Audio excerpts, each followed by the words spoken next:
സിനിമകളിൽ പാടിയവർ മാത്രമല്ല, സോഷ്യൽ മീഡിയയിലൂടെയും തങ്ങളുടെ യൂട്യൂബ് ചാനലുകൾ വഴിയും ശബ്ദ സൗന്ദര്യം തീർത്ത ഗായകരും കുറവല്ല. അക്കൂട്ടത്തിൽ മുൻപന്തിയിലുള്ള ഗായികയാണ് അഞ്ജു ജോസഫ്. നിറഞ്ഞ ചിരിയോടെ അല്പം പോലും സമ്മർദ്ദം തോന്നിപ്പിക്കാതെ പ്രയാസമുള്ള ഗാനങ്ങൾ പോലും സുന്ദരമായി പാടിയിട്ടുള്ള അഞ്ജു പ്രേക്ഷകർക്ക് ഏറെ ഇഷ്ടമുള്ള ഗായികയാണ്. അഞ്ജുവിൻ്റെ ചിരി പോലെ തന്നെ സൗമ്യമാണ് ഗായികയുടെ ശബ്ദവും. അഞ്ജുവിൻ്റെ പല കവർ വേർഷൻ ഗാനങ്ങളും ആൽബങ്ങളും സോഷ്യൽ മീഡിയയിൽ തരംഗങ്ങളാണ്. ഒരു സമയത്ത് ഡിപ്രഷൻ്റെ പിടിയിലായിരുന്ന അഞ്ജു അതിനെയെല്ലാം അതിജീവിച്ചുകൊണ്ട് ആലാപനത്തിനും അഭിനയത്തിനും പൂർവാധികം ശക്തിയോടെ തിരിച്ചെത്തി. ഇക്കഴിഞ്ഞ ദിവസമായിരുന്നു അഞ്ജു ജോസഫ് ബിസിനസ്സുകാരനായ ആദിത്യ പരമേശ്വരനെ വിവാഹം ചെയ്തത്.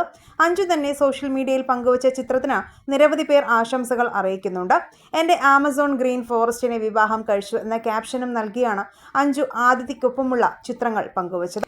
ഞാനും ആദിത്യയുമൊക്കെ കണ്ടുമുട്ടിയതൊക്കെ പേഴ്സണലായി വയ്ക്കാൻ മാത്രമേ ആഗ്രഹിക്കുന്നുള്ളൂ. പിന്നീട് എല്ലാ കാര്യങ്ങളും പറയാം. വേണമെങ്കിൽ യൂട്യൂബ് ചാനലിലൂടെ വിശേഷങ്ങൾ പിന്നീട് പറയാൻ ശ്രമിക്കാം. പെട്ടെന്ന് ആരെയും അറിയിക്കാതെ നടത്തിയതല്ല. വിവാഹത്തിന് ഒരുക്കങ്ങളൊക്കെ ഇതിനിടയിൽ നടക്കുന്നുണ്ടായിരുന്നു. ഒരു ഇൻറ്റിമേറ്റ് ഈവൻറ്റ് ആയി നടത്താനാണ് ഞങ്ങൾ തീരുമാനിച്ചത്. അങ്ങനെയായിരുന്നു വിവാഹം കഴിച്ചതും. അതുകൊണ്ടാണ് മീഡിയയെ അറിയിക്കാതിരുന്നത്. എന്നാൽ ഇതിനിടയിൽ അഞ്ജു ജോസഫ് പാട്ട് നിർത്തുന്നു എന്നുള്ള രീതിയിലുള്ള വാർത്തകളും സോഷ്യൽ മീഡിയയിൽ പ്രചരിച്ചിരുന്നു. അതൊക്കെ വ്യാജ വാർത്തയാണെന്ന് പറയുന്ന രീതിയിലാണ് അഞ്ജുവിൻ്റെ മറുപടി. വിവാഹം കഴിഞ്ഞെന്ന് കരുതി ജീവിതത്തിന് യാതൊരു മാറ്റവും ഉണ്ടാകില്ല എന്നും താൻ പാട്ടൊന്നും നിർത്താൻ പോകുന്നില്ല എന്നും ഇനിയും പാട്ടിൽ സജീവമായിരിക്കും, പതിവ് പോലെ അവിടെ വെച്ച് നമുക്ക് കാണാമെന്നും താരം പറയുന്നു.